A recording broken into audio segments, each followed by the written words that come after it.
Assalamualaikum warahmatullahi wabarakatuh. Sahabat sehat Al-Baja TV yang saya hormati, Alhamdulillah kita bisa bertemu pada sore kesempatan kali ini dalam perbincangan mengenai kesehatan.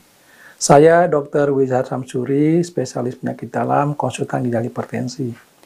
Sesuai dengan kompetensi saya, kita akan berbicara mengenai hipertensi. Kita tahu bahwa hipertensi merupakan masalah kesehatan yang global di seluruh dunia. Menjadi penyebab kematian, kesakitan yang tertinggi, dan beban biaya kesehatan yang tinggi. Pada saat ini dilaporkan bahwa ada sekitar 1,3 miliar penduduk yang menderita hipertensi. Dan pada tahun 2025 mendatang diestimasikan ada sekitar 1,5 miliar penduduk yang menderita hipertensi. Di Indonesia sendiri pada tahun 2013 ditemukan bahwa 25,4% penduduk yang berjumlah 260 juta pada saat itu menderita hipertensi, dan pada tahun 2018 dalam tempo 5 tahun saja angkanya meningkat 6% sampai sekitar 34%. Ini merupakan masalah yang sangat serius. Oleh karena itulah kita perlu memahami mengenai hipertensi. Namun oleh karena hipertensi ini merupakan masalah yang sangat kompleks dan besar, tidak mungkin kita bisa membahasnya dalam satu kali pertemuan. Sehingga insya Allah kita akan bertemu dalam beberapa sesi pertemuan. Dan pada kesempatan ini saya akan berbicara mengenai apa itu hipertensi dan bagaimana kita mengetahui kita hipertensi atau bukan. Sahabat sehat sekalian, kita sering mendengar bahwa kalau ada orang yang mudah marah, mudah tersinggung, dikatakan hipertensi. Sesungguhnya hipertensi dalam artian mudah emosinya terpancing, mudah amarah, berbeda dengan hipertensi dalam pengertian penyakit darah tinggi. Satu adalah emosi seseorang, tabiat seseorang, dan satu adalah keadaan suatu penyakit atau disebut hipertensi, dan dalam bahasa Indonesia adalah tekanan darah tinggi. Sehingga kita hanya bisa mengetahuinya kalau kita mengukur tekanan darah kita. Tekanan darah kita normal atau tidak. Sahabat sehat yang saya hormati, hipertensi merupakan persoalan yang sangat serius oleh karena apabila dibiarkan, dia akan menyebabkan komplikasi-komplikasi pada berbagai target organ kita. Pada mata, pada otak, pada ginjal, pada jantung, dan pembuluh darah tepi. Sehingga oleh karena itu dia harus dikelola dengan baik. Data menunjukkan bahwa di Indonesia atau di seluruh dunia bahkan, dari 3 orang penderita hipertensi, itu ternyata hanya 1 orang yang mengetahui dirinya hipertensi. Dan dari 3 pasien yang tahu hipertensi, hanya 1 orang yang berobat hipertensi. Dan dari 3 orang yang berobat hipertensi, hanya 1 orang yang tekanan darahnya bisa mencapai target yang kita inginkan. Sehingga persoalan hipertensi ini harus kita pahami dengan baik agar masyarakat bisa terhindar dari komplikasi hipertensi. Seperti saya katakan tadi bahwa tabiat seseorang yang mudah marah, mudah emosi, itu bukanlah pertanda hipertensi. Karena sesungguhnya 90% hipertensi itu tidak menunjukkan gejala apa-apa. Hanya sekitar 10% saja pasien hipertensi yang memiliki gejala hipertensi. Ya, misalnya sakit kepala, kemudian rasa kembang di daerah kuduk, ya, kemudian pusing, mual. Ya. Tapi sebagian besar 90%-nya itu tidak menunjukkan gejala apa-apa dari hipertensinya. Sehingga satu-satunya cara agar kita tahu kita hipertensi atau tidak, tentunya dengan cara mengukur tekanan darah kita. Ada beberapa cara mengukur tekanan darah kita, yaitu bisa di klinik atau di rumah sakit, maupun di rumah dengan alat pengukur tekanan darah yang sudah divalidasi, yang sudah dikalibrasi, yang bisa diandalkan. Hanya dengan mengukur tekanan darah kita, maka kita tahu kita hipertensi atau bukan penderita hipertensi.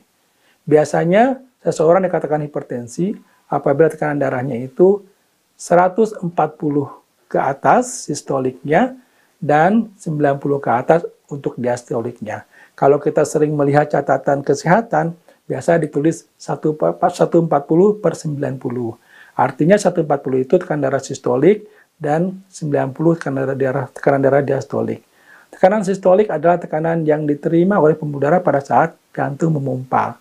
Sedangkan diastolik adalah tekanan yang diterima oleh pembuluh darah pada saat jantung maksimal terisi oleh darah. Ya, sehingga kita tahu kalau tekanan darah kita ternyata 140 ke atas, maka kita disebut hipertensi. Kalau tekanan diastoliknya itu 90 ke atas, maka kita hipertensi. Tapi kalau di bawah 140/90, maka kita disebut dengan normal, ya, hipertensi. Kita bagi tekanan darah itu menjadi 3 kelompok. Normal, kemudian perbatasan atau borderline atau prahipertensi dan hipertensi. Orang normal tekanan darahnya itu kira-kira di bawah 130/85 dan hipertensi di atas 140/90. Artinya ada tekanan darah yang diantaranya yaitu antara 130 sampai 140 dan antara 85/90. Itu disebut dengan prahipertensi atau normal tinggi. Orang-orang seperti ini yang perbatasan ini perlu diklarifikasi lagi dengan pemeriksaan tekanan darah secara khusus, yaitu dengan pemeriksaan di rumah, baik itu dengan HBPM maupun ABPM. Biasanya dokter akan menyarankan kepada pasien untuk mengkonfirmasi pasien ini hipertensi atau tidak.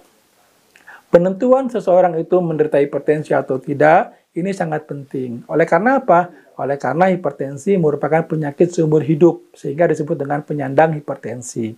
Sehingga kalau seseorang itu disebut hipertensi, maka dia perlu mendapatkan terapi yang berkesinambungan.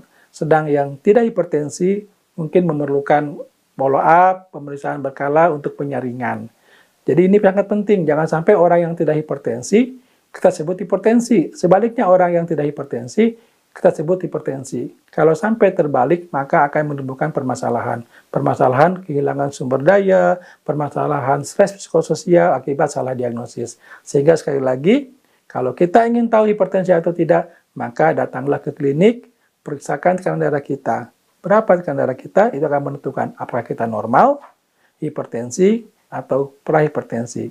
Saya kira itu tips dari saya terkait dengan pemahaman kita mengenai hipertensi. Semoga kita senantiasa dalam keadaan sehat walafiat. Assalamualaikum warahmatullahi wabarakatuh.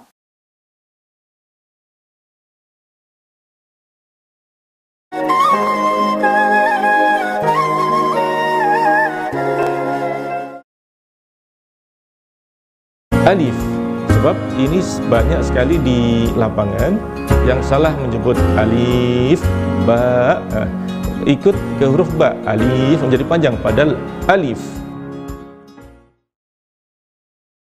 Menutup aurat ini adalah kemuliaan karena kita mahal, karena kita mulia, karena kita terhormat.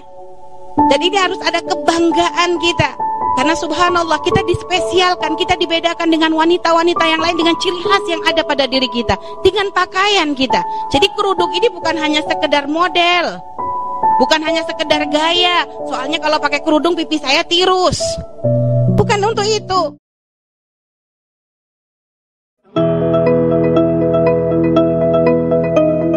Anak merupakan investasi terbaik yang tak ternilai harganya. Dukung putra-putri Anda untuk mendapatkan pendidikan terbaik demi masa depan yang lebih cerah. Al-Bahjah Boarding School siap menjadi yang terdepan untuk pendidikan putra-putri Anda. Well, for me, SMIQ is completely unique compared to other high school because in here we glorify moral values, and teachers in here teach us how to behave well to everyone and how to respect each other. Also, there are many programs that you can be a part of.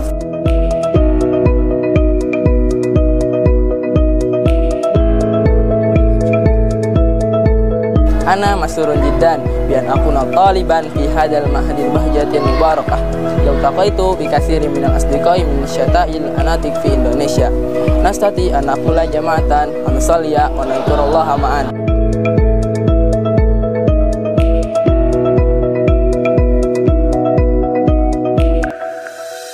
Kami seru kepada Anda, hamba pilihan Allah. Bagi Anda yang bersama Anda adalah putra-putri, atau mungkin Anda mengasuh putra-putri daripada hamba-hamba Allah, kami ajak kepada Anda untuk menghantarkan mereka menjadi anak yang sukses dunia dan sukses di akhirat. Jangan sampai ada yang tertipu hanya menghantarkan pada kesuksesan dunia, tapi ada sisi akhirat. Maka dari itu kami ajak untuk bisa membawa putra-putri Anda kepada lembaga yang sudah kami siapkan lembaga Anda, lembaga kita yang sudah kita siapkan di SD Al-Bahjah, SMP Al-Bahjah, dan SMA Al-Bahjah, dalam rangka untuk mewujudkan kader-kader handal yang bisa mengemban khilafah Allah di muka bumi ini, yang melestarikan semesta. Semoga Anda adalah orang tua pilihan, Anda pengasuh-pengasuh pilihan, Anda orang yang diberi tanggung jawab oleh Allah, yang dipilih untuk menghantarkan putra-putri hingga sukses dunia akhirat.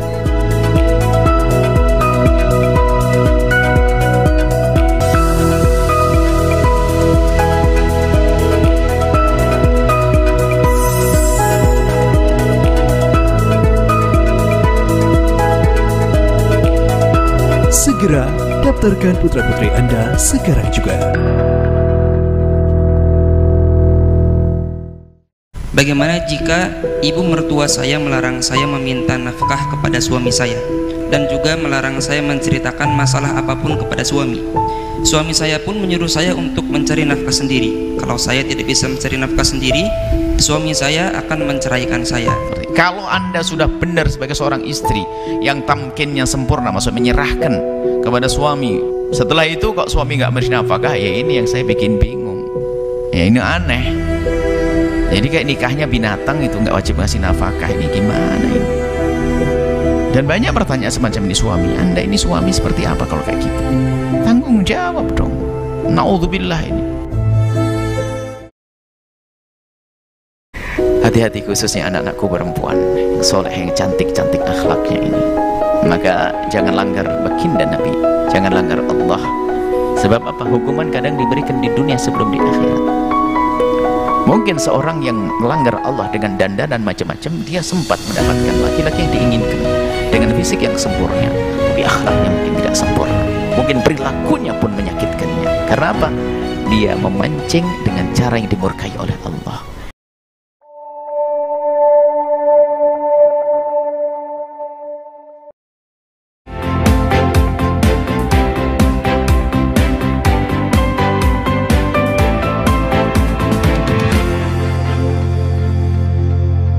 Assalamualaikum warahmatullahi wabarakatuh.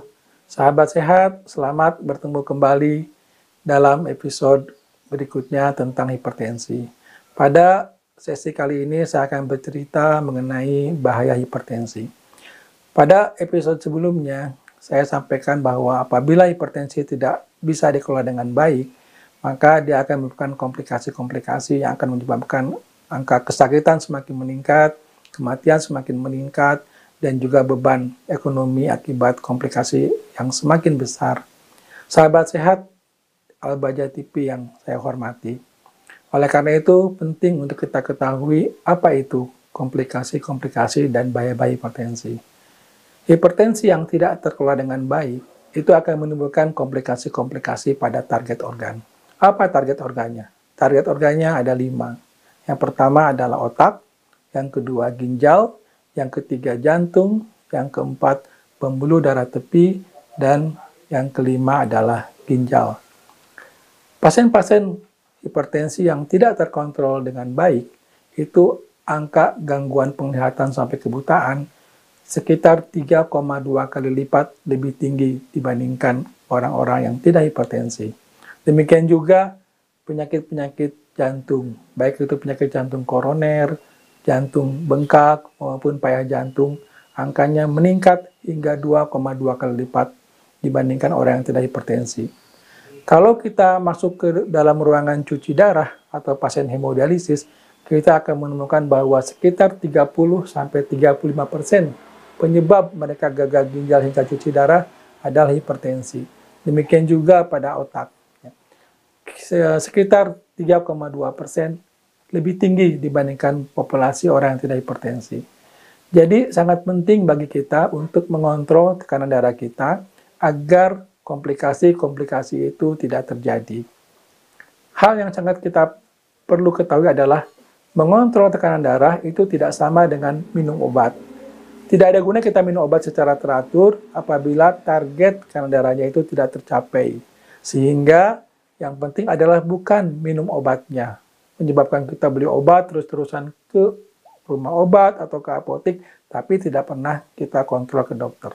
Yang penting adalah minum obat, pola hidup yang sehat, sehingga target tekanan darah itu bisa tercapai. Oleh karena itu penting kita kontrol secara teratur sesuai dengan anjuran dokter kita. Pada saat kontrol, apabila tensi kita mencapai target normal, maka pola hidup dan obat itu akan dipertahankan. Dan apabila belum terkontrol, maka dokter akan menekankan pentingnya pola hidup yang sehat, serta mungkin akan memodifikasi pengobatannya, baik itu dengan menaikkan dosis obat maupun dengan menambah jumlah obat yang dikonsumsi. Sehingga pada akhirnya kita mampu mencapai target tekanan darah yang diharapkan, yaitu secara umum di bawah 140/90 mm/Hg. Dengan tekanan darah yang terkontrol, maka komplikasi-komplikasi itu walaupun mungkin tidak bisa 100% dihindari, tapi akan bisa dikurangi. Penelitian menemukan bahwa apabila kita mampu menurunkan tekanan darah sistolik 10 mm/Hg saja, misalnya dari 160 menjadi 150, 150 menjadi 140, atau tekanan darah diastolik 5 mm/Hg saja, misalnya dari 90 menjadi 85, dari 100 menjadi 95, itu sudah mampu menurunkan risiko kejadian stroke sebesar 42%, dan risiko penyakit jantung koroner kematiannya sebesar 24%. Itulah pentingnya kita mengontrol tekanan darah kita agar komplikasi-komplikasi target organ itu tidak tercapai. Sahabat sehat yang saya hormati, komplikasi target organ pada hipertensi itu terjadi secara perlahan, secara gradual, tidak kita rasakan. Begitu perlahan-perlahannya, kita tidak merasakannya. Kita baru tahu atau bisa merasakannya setelah komplikasi itu berlanjut menjadi komplikasi yang berat, yang susah untuk kita tanggulangi. Sehingga kita perlu dalam pengobatan itu juga meneliti apakah sudah terjadi atau belum target organ kerusakannya itu, kerusakan target organ tersebut, yaitu dengan mengukur pada matanya, mengukur parameter jantungnya, mengukur laboratoriumnya, sehingga kita bisa mendeteksi secara dini kemungkinan terjadinya komplikasi pada target organ tersebut. Sahabat sehat yang saya hormati, oleh karena itu sekali lagi, marilah kita kendalikan tekanan darah kita. Bukan makan obat secara terus-menerus, tapi pola hidup yang sehat, makan obat sesuai dengan anjuran dokter, sehingga target tekanan darah tercapai, insya Allah kerusakan, komplikasi target organ bisa kita kurangi dan bisa kita cegah, sehingga kita dapat hidup sehat dengan hipertensi kita tanpa ada komplikasi pada target organ. Saya kira itu mudah-mudahan bisa kita pahami bersama. Salam sehat. Assalamualaikum warahmatullahi wabarakatuh.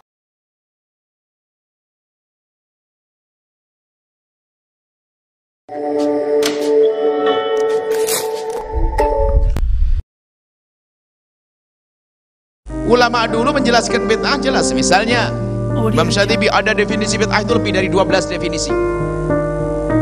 Tapi nggak ada yang definisi bunyinya yang tidak pernah dilakukan Nabi adalah bid'ah. Nggak ada begitu. Karena banyak yang tidak dilakukan Nabi dilakukan oleh sahabat Nabi.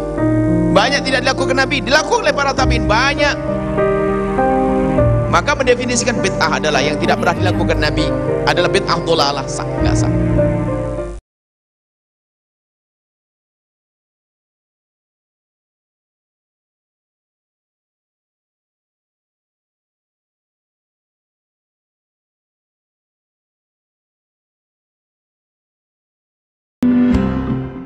Berduaan langsung ada rasa tidak enak, tapi biasanya enak banget komunikasi melalui WhatsApp. Karena setan itu membujuknya nggak sekaligus.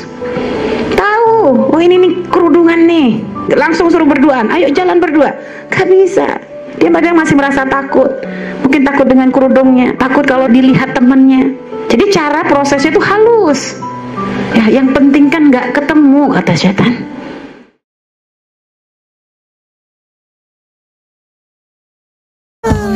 Awas, ketembak. Sudah selesai.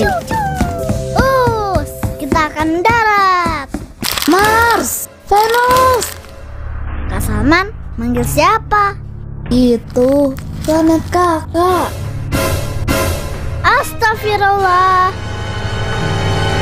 Kak, maaf ya, Sofia nggak sengaja. Iya, nggak apa-apa. Kakak nggak marah.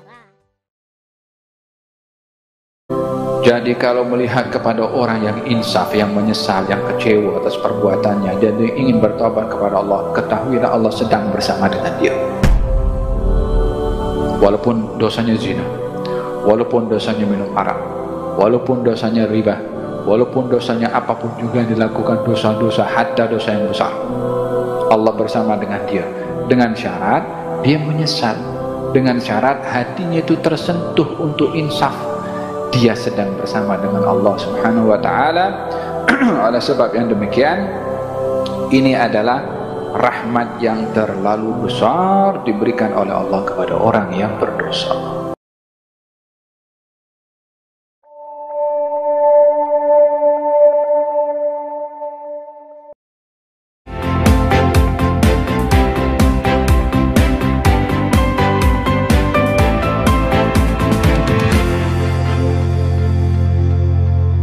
Assalamualaikum warahmatullahi wabarakatuh. Senang berjumpa kembali di Tips Kesehatan di Al-Bahjah TV bersama saya Dr. Firdaus, yang pada kali ini saya akan mencoba menjawab salah satu pertanyaan dari pemirsa. Dok, bagaimana mengatasi hipotensi ortostatik? Nah, bagi yang belum tahu apa itu hipotensi ortostatik, yaitu hipotensi atau tekanan darah yang rendah yang diakibatkan oleh perubahan posisi. Misalkan seseorang dari posisi duduk kemudian berdiri, atau mungkin dari posisi tidur kemudian berdiri atau duduk, atau mungkin dari posisi telentang kemudian ada sesuatu hal kemudian tiba-tiba harus berjalan. Nah, perubahan tiba-tiba dari posisi tubuh seseorang yang dapat mengakibatkan hipotensi, yaitu dikatakan hipotensi ortostatik. Nah, penyebabnya apa? Penyebabnya ya banyak sekali. Bahkan mungkin tidak bisa spesifik bahwa kita menentukan, oh ternyata penyebabnya A, oh penyebabnya B. Yang bisa kita lakukan adalah kita introspeksi 3 hal. Yang pertama, bagaimana kualitas makan kita? Apakah sudah teratur 3 kali sehari? Kemudian apakah sudah memperhatikan gizinya? Apa yang kita makan? Apakah sudah melihat pola gizi seimbang? Apakah cukup karbohidratnya? Apakah cukup lemaknya? Apakah cukup proteinnya? Vitamin, mineral? Apakah kita sudah cukup minum? Nah, kebutuhan orang dewasa dalam minum 2 liter sehari minimal. Jika seseorang kurang dari 2 liter sehari minum untuk dewasa, maka bisa saja pada orang tersebut terjadi gangguan hipotensi ortostatik. Kemudian dari pola makan, berikutnya adalah pola istirahat. Nah, introspeksi, apakah mungkin kita 2 atau 3 hari ini kurang tidur, atau mungkin 2 atau 3 hari ini kita mempunyai pekerjaan yang mungkin sangat banyak, sangat padat, atau mungkin introspeksi, kita ada aktivitas fisik yang melampaui batas. Ya, bisa saja pada orang-orang tertentu dia bekerja sangat semangat dan lupa untuk istirahat, lupa untuk tidur, saking semangatnya sehingga tubuhnya tidak merasakan lelah, tidak merasakan kantuk. Padahal secara hakikat tubuhnya itu adalah sebetulnya sudah minus, perlu recovery, perlu penambahan tenaga, perlu tidur untuk mengembalikan tenaga, imun, dan kebugaran. Nah, pada orang-orang yang sangat menikmati pekerjaannya, itu mereka tidak merasakan kantuk, dan ini yang sangat berbahaya. Seperti halnya saya analogikan dengan seorang anak kecil yang diberikan mainan baru yang dia suka, maka mau kantuk, mau capek, mau lelah, bagaimanapun juga tetap dia akan terjaga. Begitulah itu bisa terjadi pada orang dewasa. Ada orang yang memang menyukai pekerjaannya sehingga lupa istirahat. Sering kami sampaikan bahwa kita perlu perhatikan tidur kita. Kita perlu terus tingkatkan kualitas tidur kita, karena itu dapat membuat tubuh kita bugar, dan pada akhirnya bugarnya tubuh kita nanti pada akhirnya akan menghasilkan produktivitas kerja yang baik. Jadi tolong jangan disalahpahami bahwa tidur itu malas. Justru tidur dengan niat bahwa supaya esok hari bugar, nah justru itu yang terbaik. Jadi tetap perhatikan niat. Yang ketiga adalah psikologis. Jadi kebugaran tubuh kita sangat dipengaruhi oleh keadaan dan suasana hati kita. Saat kita merasa bahagia, merasa penuh syukur, merasa nyaman, sedang tenang, maka kadar hormon di tubuh kita itu positif. Hormon serotonin, hormon dopamin, hormon endorfin itu melimpah di tubuh kita, dan itu adalah modal sehat tubuh kita. Pada keadaan yang demikian, maka fungsi metabolisme, fungsi organ tubuh kita semuanya baik.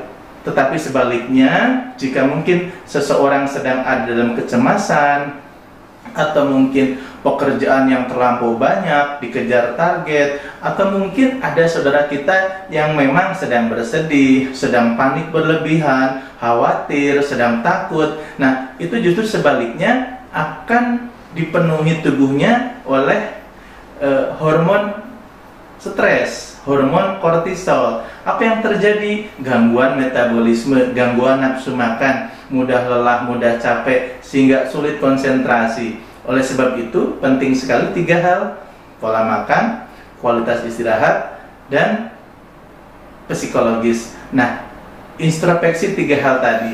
Jika memang masih kemudian ada keluhan setelah 3 hal tadi kita sudah upayakan maksimal, tidak ada salahnya untuk konsultasi ke dokter terdekat untuk diketahui barangkali hipotensi ortostatiknya mungkin disebabkan faktor lain.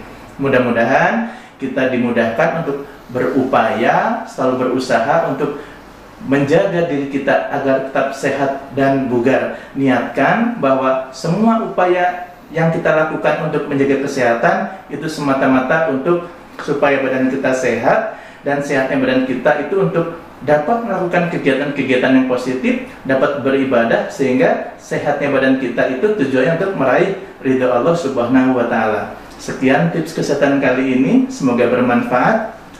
Sampai ketemu lagi di tips kesehatan berikutnya. Assalamualaikum warahmatullahi wabarakatuh.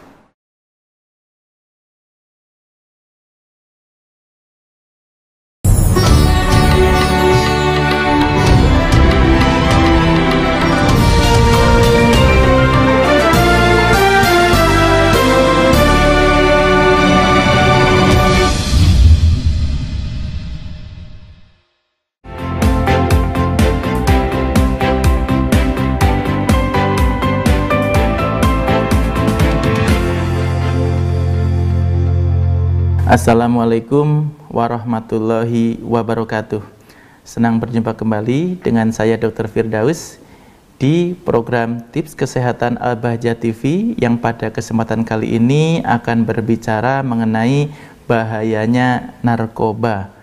Ya, narkoba sesuatu yang menjadi isu yang luar biasa yang mengancam generasi muda kita, karena generasi muda kita memang pada usia tersebut mungkin masih mempunyai rasa yang penasaran luar biasa, masih mencari jati diri, masih kemudian banyak mungkin mendapatkan suatu masalah yang mungkin saja tidak dapat mengatasi masalah tersebut, akhirnya sangat rentan sekali mengambil keputusan mencari solusi yang mungkin salah.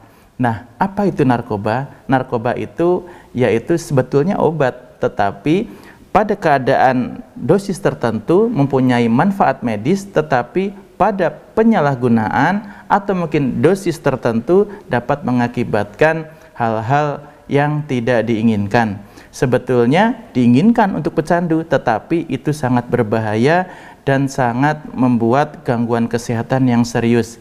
Bahkan bagi kami bukan masalah kesehatan saja yang dibuat berbahaya dari narkoba, tetapi dari sisi mental. Jadi narkoba bagi sebagian saudara kita merupakan suatu solusi jika mendapati sesuatu keadaan masalah yang sulit diatasi, maka sangat rentan sekali untuk mencari suatu kesenangan-kesenangan atau mungkin sebagai solusi sesaat, kegembiraan sesaat dengan narkoba. Dan itu sangat berbahaya karena mungkin saja awalnya seseorang itu mengenal narkoba dengan coba-coba, ikut temennya, atau mungkin hanya mengincipi saja. Tetapi pada keadaan-keadaan tertentu, saat kemudian seseorang mendapati suatu masalah, ujian kehidupan, maka yang tadinya itu hanya coba-coba jadi seakan-akan jadi sebuah solusi, dan itu bahaya dari narkoba. Baik, kenapa kita harus sekuat tenaga menghindari dari narkoba? Karena narkoba sebetulnya masalah kesehatan yang diakibatkan oleh narkoba itu tidak separah, tidak serusak mental yang dihancurkan dari narkoba. Karena sebuah generasi jika kemudian sudah tergantung narkoba, maka sudah tidak ada lagi suatu produktivitas, tidak ada lagi hal-hal yang positif. Jadi biasanya lebih banyak kemudian hal-hal mudarat yang diakibatkan dari narkoba. Nah, kami ingin fokus bahwa anak muda biasanya pintu narkoba dari merokok. Ya, hampir semua pasien kami yang kemudian bersinggungan dengan narkoba itu diawali dari merokok. Jadi merokok bisa dibilang merupakan pintu masuk dari narkoba. Jadi kami sering ingatkan ke generasi muda, anak-anak usia sekolah, SMP, SMA untuk jauhi merokok. Pertama, bukan saja kesehatan yang dirusak oleh merokok, tetapi dari sisi akhlak. Ya, sebagaimana kita ketahui bahwa siapapun orang tua akan melarang anaknya merokok, tetapi dengan kemudian coba-coba merokok, kemudian selanjutnya menjadi sebuah kebutuhan, kemudian selanjutnya menjadi kecanduan, tentunya ada moral yang dilanggar. Nah, itulah yang kemudian yang kami sebut kerusakan akhlak, kerusakan moral. Karena apa? Awalnya dari pelanggaran. Jadi pelanggaran yang kecil-kecil kemudian tidak menutup kemungkinan menjadi sebuah pelanggaran yang besar. Nah, penting sekali bagi kita sebagai orang tua untuk mengawasi anak-anak kita dari pergaulan yang salah, dari kebiasaan-kebiasaan yang salah. Jangan berikan kelonggaran-kelonggaran yang kiranya kita tidak dapat memantau, kita tidak dapat melihat dengan siapa anak-anak kita bergaul, dengan siapa anak-anak kita berkumpul, karena hal tersebut biasanya awal dari kesalahan pergaulan. Jadi saking percayanya orang tua pada seorang anak, maka kelonggaran yang diberikan pada anak itu tidak dapat dipertanggungjawabkan si anak. Maka penting sekali bagi setiap orang memperhatikan semua gerak-gerik anaknya, kemanapun anak kita pergi, kemanapun anak kita misalkan izin keluar rumah, hendaknya orang tua tahu. Dan jangan sampai kemudian orang tua memberikan kebebasan yang tak terbatas, karena penyesalan selalu di akhir. Lebih baik kita mencegah daripada kemudian anak kita terjerumus pergaulan yang tidak baik. Nah, sekian tips kesehatan kali ini, semoga bermanfaat. Saksikan tips kesehatan berikutnya hanya di Al-Bahjah TV. Assalamualaikum warahmatullahi wabarakatuh.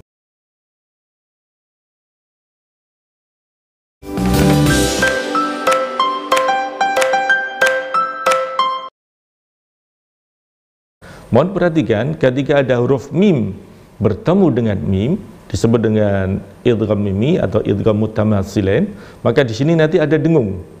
Cara membacanya alif lam mim, semacam itu. Kemudian ada huruf yasin. Ianya cukup 2 harokat, ya.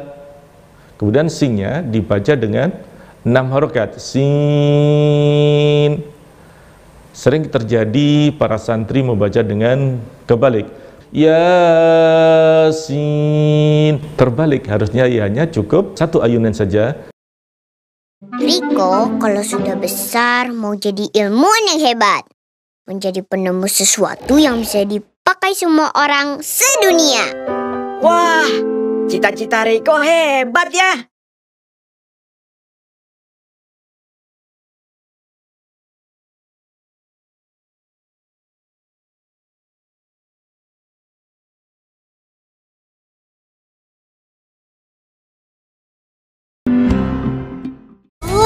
Ada sayuran apa saja, Za? Ada banyak sayuran di troli ini, Di. Kamu mau tahu? Ayo ikut aku. Mau.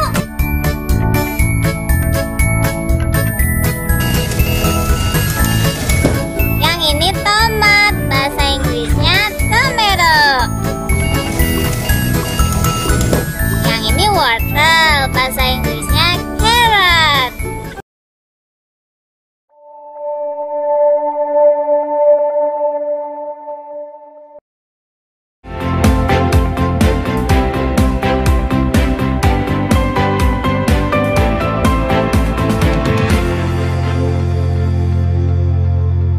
Assalamualaikum warahmatullahi wabarakatuh.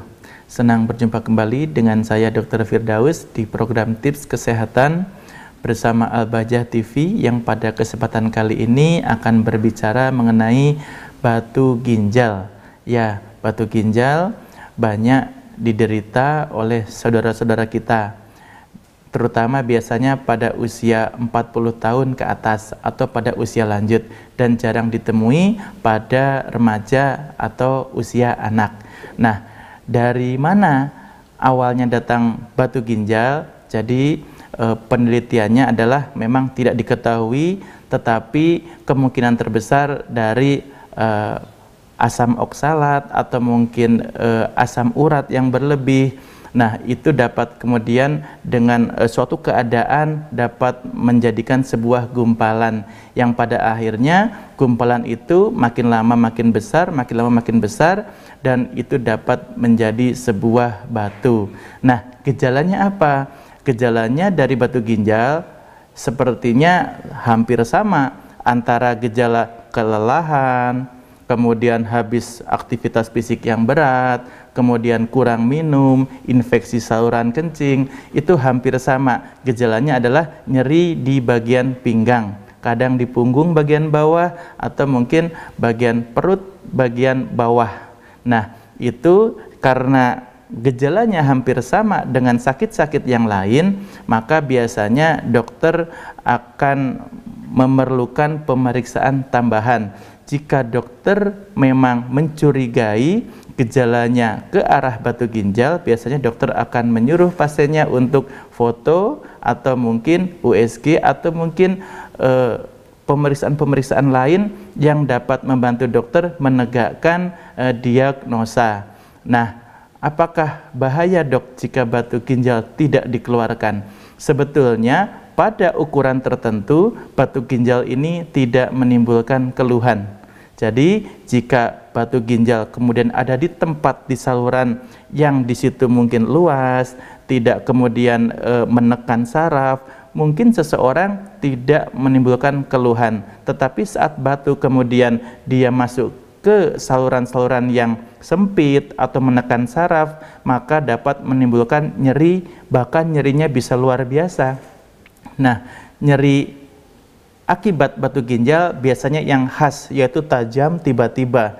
Nah, itu biasanya pada keadaan-keadaan tertentu yang tidak dapat diatasi nyerinya dengan obat-obat simptomatis atau obat pereda nyeri, biasanya dokter akan merekomendasikan untuk mengambil batu ginjalnya. Bisa dengan mungkin dioperasi, bisa juga mungkin dengan istilahnya bahasa awamnya ditembak. Nah, apapun metodenya, itu tujuannya untuk menghilangkan batu ginjal supaya batu tersebut tidak mengganggu fungsi dari fungsi ginjal kita. Nah, jangan remehkan keluhan-keluhan sekecil apapun, hendaknya kita harus waspada.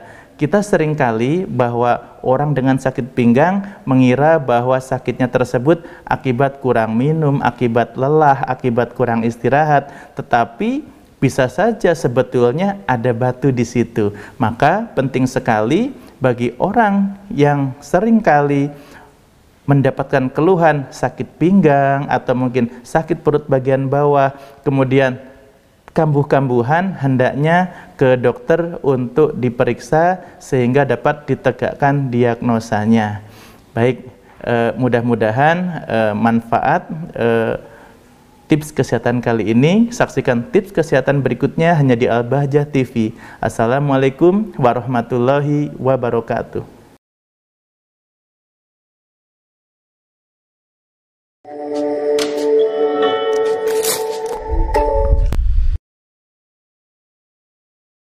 Ulama dulu menjelaskan bid'ah jelas. Misalnya Imam Syatibi ada definisi bid'ah itu lebih dari 12 definisi. Tapi nggak ada yang definisi bunyinya yang tidak pernah dilakukan Nabi adalah bid'ah, nggak ada begitu. Karena banyak yang tidak dilakukan Nabi dilakukan oleh sahabat Nabi, banyak tidak dilakukan Nabi dilakukan oleh para tabi'in, banyak. Maka mendefinisikan bid'ah adalah yang tidak pernah dilakukan Nabi adalah bid'ah dhalalah, sah, nggak sah.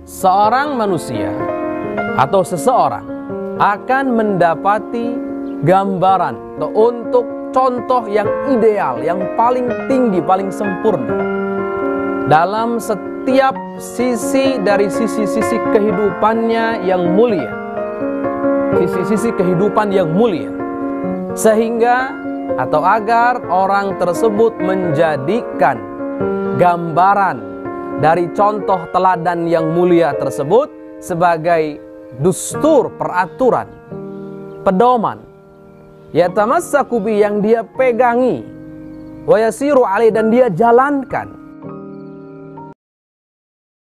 Sebelumnya sudah dijanjikan keluargamu akan selamat, wahai Nuh. Tahu-tahunya dalam kenyataannya adalah apa? Ada salah satu keluarganya tenggelam. Nabi Nuh berkata kepada Allah, ya Allah, inna ibni min ahli, dia itu anakku, itu keluargaku, dan sudah kau janjikan selamat. Wa inna wa'dakal haqqu, dan janjimu benar ya Allah, tapi kok tenggelam anak saya ya Allah. Wa anta ahkamul hakimin, dan sungguh engkau maha bijak.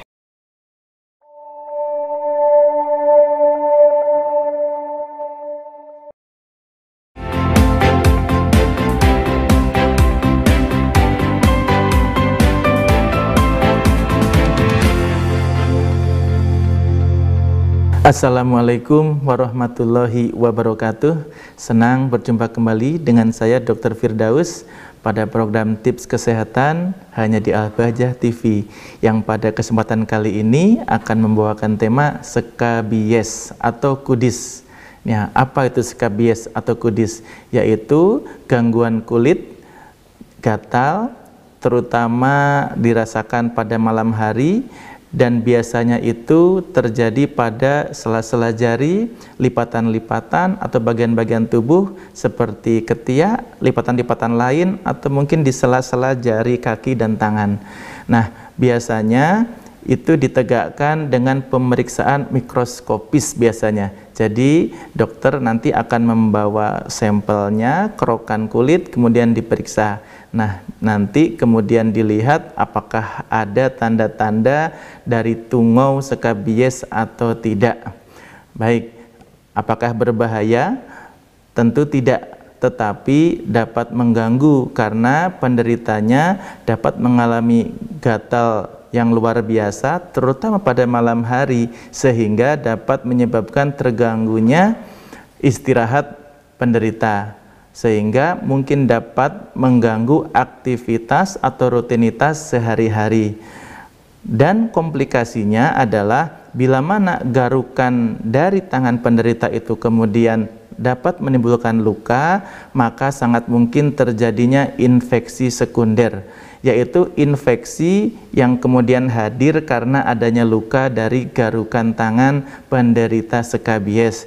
Jadi awalnya yang sakitnya sederhana menjadi agak kompleks karena akan terjadi infeksi. Nah, biasanya skabies itu menyerang pada orang-orang yang tinggal mungkin satu ruangan itu bersama, seperti di asrama atau mungkin di pondok-pondok, dan itu biasanya sangat menular. Nah, pencegahannya adalah pertama, obati dengan tuntas. Jadi jika misalkan di sebuah ruangan ada 5 orang, kemudian semuanya itu gatal, maka yang diobati tidak bisa 1 atau 2 atau 3 orang, harus seluruhnya, sehingga dapat memutus mata rantai penyebaran skabies. Kemudian dari barang-barang atau properti yang ada di ruangan hendaknya harus dicuci, dijemur, dibersihkan. Nah, tanpa pengobatan yang menyeluruh, maka pengobatan skabies akan tidak efektif. Karena satu orang sembuh, maka akan tertular lagi dari orang yang belum sembuh.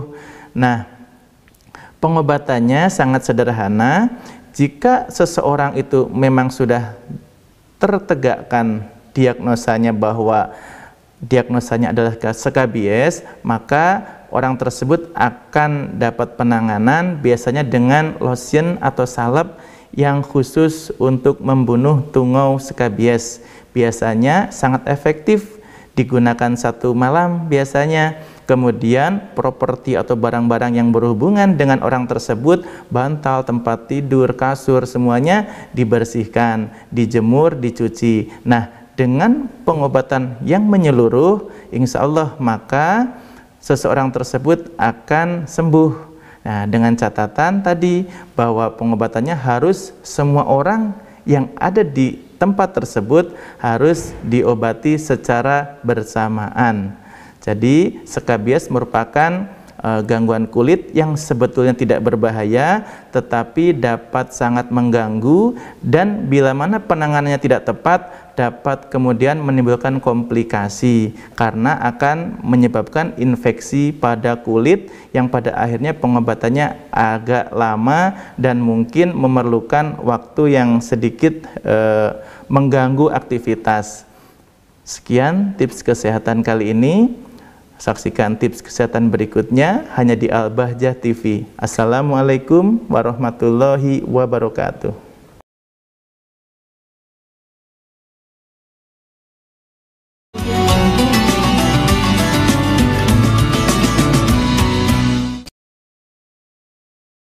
Maka benar apa yang disampaikan oleh baginda Nabi Muhammad SAW, innallaha la yanduru ila suwarikum walakin yanduru ila qulubikum wa a'malukum. Sesungguhnya Allah tidak sekali-kali melihat jasadmu, melihat gambarmu, melihat casingmu, melihat bentukmu, akan tetapi yang dilihat oleh Allah, yang diperhatikan oleh Allah adalah hatimu dan amalmu.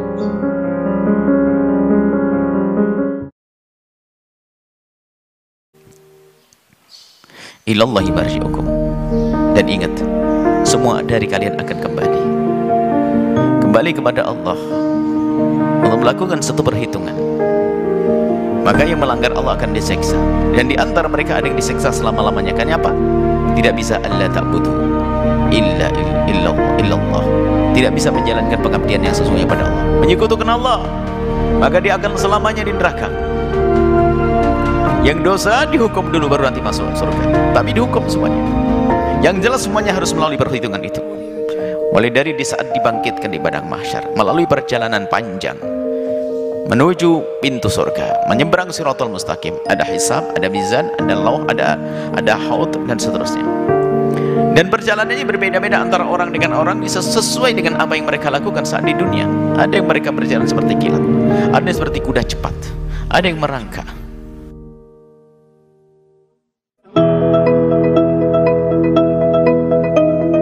Anak merupakan investasi terbaik yang tak ternilai harganya. Dukung putra-putri Anda untuk mendapatkan pendidikan terbaik demi masa depan yang lebih cerah. Al-Bahjah Boarding School siap menjadi yang terdepan untuk pendidikan putra-putri Anda. Well, for me, SMIQ is completely unique compared to other high school because in here we glorify moral values, and teachers in here teach us how to behave well to everyone and how to respect each other. Also, there are many programs that you can be part of.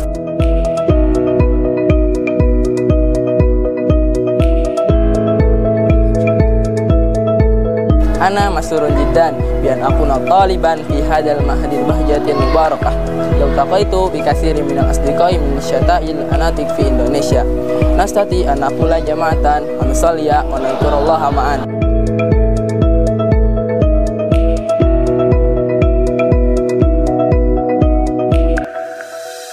Kami seru kepada Anda, hamba pilihan Allah.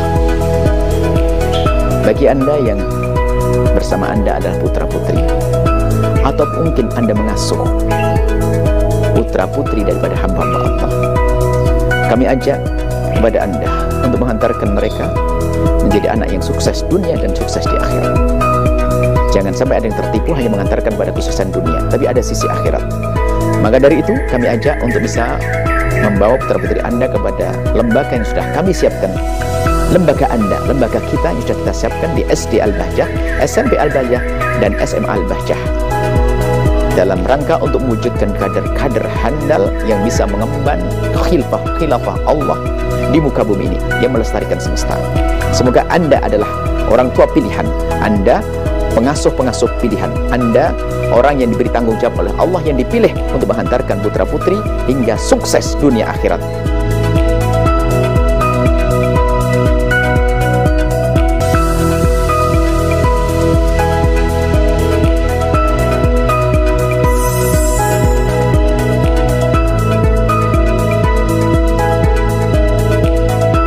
Segera daftarkan putra-putri Anda sekarang juga. Berduaan langsung ada rasa tidak enak, tapi biasanya enak banget komunikasi melalui WhatsApp. Karena setan itu membujuknya nggak sekaligus. Tahu, oh ini nih kerudungan nih, langsung suruh berduaan. Ayo jalan berdua, nggak bisa. Dia kadang masih merasa takut, mungkin takut dengan kerudungnya, takut kalau dilihat temannya. Jadi cara prosesnya itu halus. Ya, yang penting kan nggak ketemu, kata setan.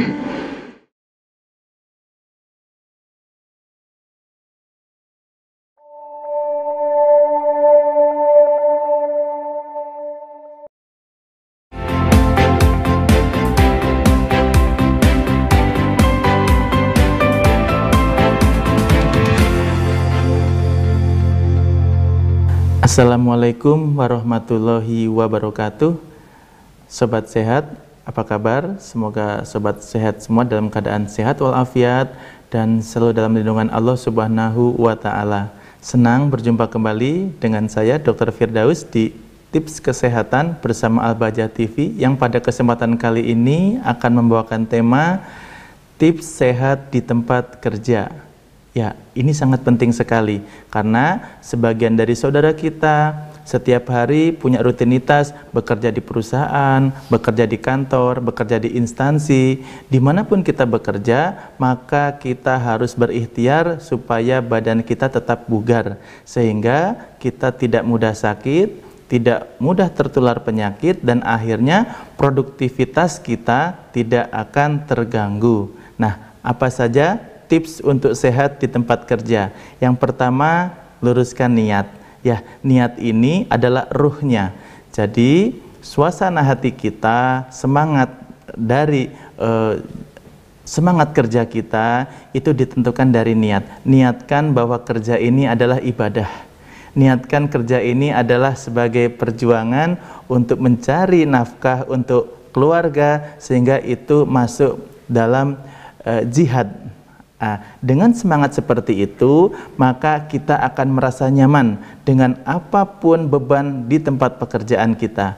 Karena motivasi kerja kita adalah motivasi tertinggi, yaitu motivasi spiritual. Jadi apa yang kita lakukan semata-mata bukan hanya karena materi, bukan karena upah yang bakal kita dapat, tetapi etos kerja kita hanya karena Allah Subhanahu wa Ta'ala.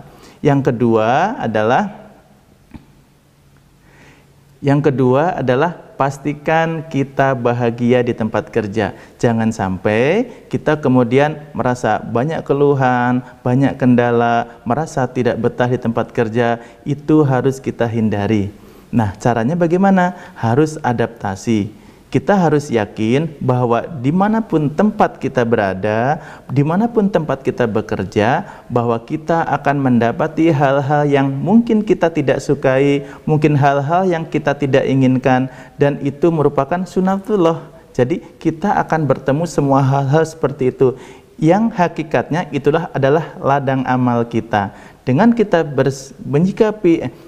kita menyikapi semua hal tersebut dengan husnudon, maka kita akan merasa lebih nyaman berada di tempat kerja. Yang ketiga adalah kita perhatikan kemampuan fisik kita. Jangan sampai kita menyelesaikan pekerjaan, beban-beban pekerjaan, tanggung jawab melampaui apa yang kita mampu, baik dari sisi fisik maupun sisi waktu atau sisi mental. Jadi banyak sekali saudara kita yang mengerjakan suatu pekerjaan, dia seakan-akan pekerjaan 5 orang dia kerjakan sendiri. Pekerjaan untuk 1 minggu dia kerjakan 1 malam. Nah, hal tersebut akan membuat tubuh kita akan kelelahan dan itu akan menurunkan daya tahan tubuh. Jadi produktivitas yang berlebihan juga harus diimbangi dengan kemampuan diri. Kita harus seimbang, kita pentingkan istirahat, pentingkan keluarga, tetap bahwa tidak selesainya suatu target itu bukanlah suatu kelemahan diri kita, tetapi itu adalah evaluasi sistem perusahaan. Maka nanti mungkin saja solusinya akan ditambah mungkin rekan kerja, atau mungkin akan ditambah waktu untuk menyelesaikan pekerjaan, dan itu merupakan evaluasi yang baik untuk suatu perusahaan.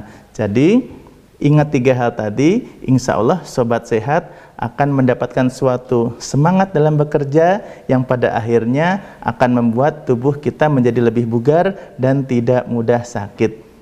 Sekian tips kesehatan kali ini, mudah-mudahan bermanfaat. Sampai ketemu di tips kesehatan berikutnya hanya di Al Bahjah TV. Assalamualaikum warahmatullahi wabarakatuh.